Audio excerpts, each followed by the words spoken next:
Jaitapkar builders and developers 20 वर्षांपासून गृहस्वप्न साकार करणारं एक नातं विश्वासाचं। दसरा मेळाव्यात शिवसेनेची भूमिका आणि विचार मांडला जातो। मात्र नुकत्याच झालेल्या दसरा मेळाव्यातल्या भाषणानंतर उद्धव ठाकरे सत्तेत आहेत की विरोधात असा सवाल उपस्थित केला जातोय। दसरा मेळाव्यातलं उद्धव ठाकरे यांचं भाषण सध्या चर्चेत आहे ते त्यांच्या जय श्रीराम या घोषणेमुळे आणि मोदींसह भाजपवर त्यांनी केलेल्या जोरदार टीकेमुळे। सत्तेत राहून उद्धव ठाकरे आपल्याच मित्र पक्षावर टीका करण्यापूर्वी सत्तेतून बाहेर का पडत नाहीत असा सवाल आता उपस्थित होतोय। या संदर्भात कोकणातल्या काही नेत्यांच्या प्रतिक्रिया जाणून घेण्याचा प्रयत्न केला। शिवसेनेचे कट्टर विरोधक माजी मुख्यमंत्री नारायण राणे यांनी उद्धव ठाकरे यांच्या भाषणावर जोरदार टीका केली आहे। आज शिवसेना पक्ष गेले काही म्हणजे 2014 पासूनच सातत्याने भारतीय जनता पक्षावर टीका करते, कार्यपद्धतीवर टीका चालली आहे। पंतप्रधान यांच्यावर माननीय मोदी साहेबांवर पण टीका चाललेली आहे, तशी राज्याच्या मुख्यमंत्र्यावर पण टीका चालली आहे। एका बाजूला सत्तेमध्ये असलेला हा पक्ष सत्ता उपभोगतो आहे, सत्तेचे फायदे उठवत आहेत, आणि दुसऱ्या बाजूला मात्र भारतीय जनता पक्षावर टीका करतायत। ही गोष्ट खरं म्हणजे उद्धव ठाकरे यांना कितपत योग्य वाटते मला माहीत नाही, पण कालच्या सभेमध्ये मात्र त्यांनी भाषण करताना एक तर सभेसाठी फार जमवाजमव केली, प्रत्येक विभागाला इन्स्ट्रक्शन दिली होती एवढी माणसं आणलीच पाहिजे, एवढे लोक यायलाच पाहिजे, सगळेच लोक आपल्या मर्जीने आलेले नव्हते, हे जमून आणले होते, गाड्यामध्ये बसून ही लोक आणली होती। आधी बाळासाहेबांचं स्मारक बांधा मग राम मंदिर उभारण्याचं बोला असं राणेंनी म्हटलंय। दसरा मेळाव्यातलं उद्धव यांचं भाषण म्हणजे कीर्तनकार आले आणि कीर्तन करून गेले असंच होतं, असा टोलाही त्यांनी लगावलाय। ज्यांच्यावर टीका झाली त्या भाजपच्या स्थानिक नेत्यांनी मात्र यावर भाष्य करायला नकार दिला। मात्र राष्ट्रवादी काँग्रेस आणि मनसेनं यावर आपलं सडेतोड मत व्यक्त केलंय। पाहूया काय मत आहे या पक्षातल्या नेत्यांचं।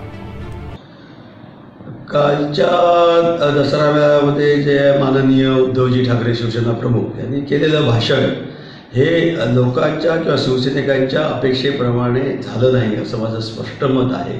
कारण त्यांनी त्यांच्या संपूर्ण भाषणात अटल बिहारी वाजपेयी असतील, मनमोहनजी महाजन असतील, कर्जमाफी असेल किंवा आज पेट्रोल डिझेलचे भाववाढ असेल, याला आज या ठिकाणी त्यांनी स्पर्श केला।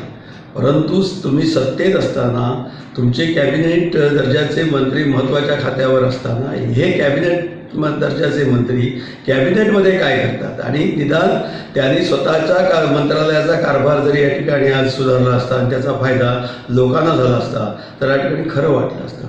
महिलांचा प्रश्न असेल, त्यांनी सगळ्या प्रश्नांना या ठिकाणी आज स्पर्श केलेला आहे, परंतु वास्तविकरित्या आज या ठिकाणी याच्यातून कार्य काही होण्याची शक्यता आजही वाटत नाही, आणि हे विरोधी पक्षाचं भाषण आहे। उद्धवजींनी या काल जे भाषण केलं आहे ते भाषण विरोधी पक्षाचं आहे, आणि उद्या 19च्या निवडणुकीमध्ये आज हे भाषण विरोधी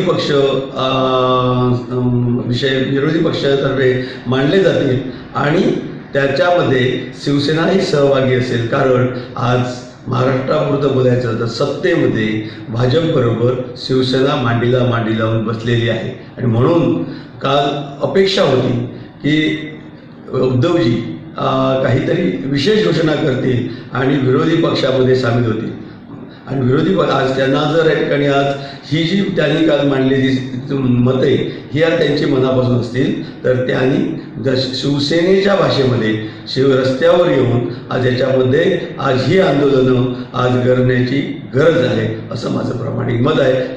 शिवसेनेचा कालचा झालेला मेळावा हा एक शिवसेनेला पर्वणी असते। मी पण एक बाळासाहेबांचा जुना शिवसैनिक होतो आणि बाळासाहेबांचा अजूनही चाहता आहे। या सर्व मेळाव्यांमध्ये बाळासाहेब शिवसैनिकांना आदेश दिले जात होते आणि अत्याचारावरती सातत्याने बाळासाहेब बोलत होते। आज या मेळाव्यामध्ये सत्तेच्या दोन्ही सत्तेमध्ये शिवसेना असताना त्या सत्तेच्या असलेल्या प्रमुख असलेल्या लोकांवरती टीका करून जनतेला जो आपण विरोधाभास दाखवण्याचा प्रयत्न केला, पण आज जिल्ह्यातली जनता किंवा राज्यातली जनता जी आज महागाईने होरपळलेली आहे, ज्या महिलांवरती अत्याचार होत आहेत, ज्या वेगवेगळ्या प्रकारच्या असलेल्या ST सर्व आज क्षेत्रातले सरकारी कर्मचारी संपावर जात आहेत, लोक वेगवेगळ्या आंदोलनं निघत आहेत, किंवा शिक्षणामधला झालेला आज बाजार हा जनतेसमोर येतो आहे, शिक्षणामध्ये असलेले घोटाळे लोक बाहेर येत आहेत. आज राज्यामध्ये जवळजवळ 5 ते 10 बेरोजगार D.Ed. B.Ed. आहेत, कृषी पदविकावाले आहेत. ह्या बेरोजगाराबद्दल शासन काही करत नसताना शासनावरती फक्त टीका करून, सत्तेत राहून टीका करणं आणि आम्ही विरोधकाची भूमिका बजावून सांगणं हे शिवसैनिकांना पण न पटणार आणि जनतेला पण न पटणार आहे. आज सिंधुदुर्ग जिल्ह्यातली पण परिस्थिती तीच आहे. सिंधुदुर्ग जिल्ह्यातले असलेल्या 2005 सालातले शिवसैनिक जे बाळासाहेबांचे म्हणून म्हणवले जात होते, त्या शिवसैनिकांना बाहेर फेकलं जात आहे. आणि बाहेरून आलेले जे लोक आहेत त्यांना अगदी मानाची पानं देऊन त्या सर्व शिवसैनिकांना दाबण्याचं काम त्यांच्याकडून केलं जात आहे. मग आमदार असून दे, पालकमंत्री असून दे, हे दोघेही बाहेरून आलेले आहेत. एक काँग्रेसमधून आला आहे आणि एक राष्ट्रवादीतून आला आहे.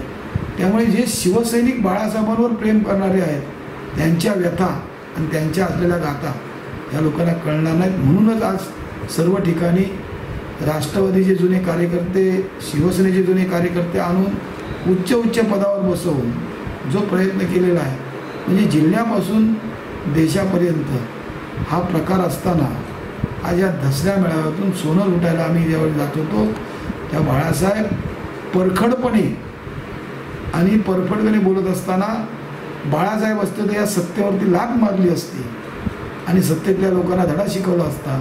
पण आज शिवसेनेकडून ते दिलं जात नाही. अनेक त्यामुळे विरोधी पक्ष लोक शिवसेनेला ज्या टीकेचं कारण करत आहेत त्याचं कारण हे आहे, बाळासाहेबांनी टीका ऐकून घेतली नसती, बाळासाहेबांनी सत्तेवर लाथ मारली असती आणि भारतीय जनता पक्षाला सळो की पळो करून सोडलं असतं. ते आज शिवसेनेकडून होत नाही.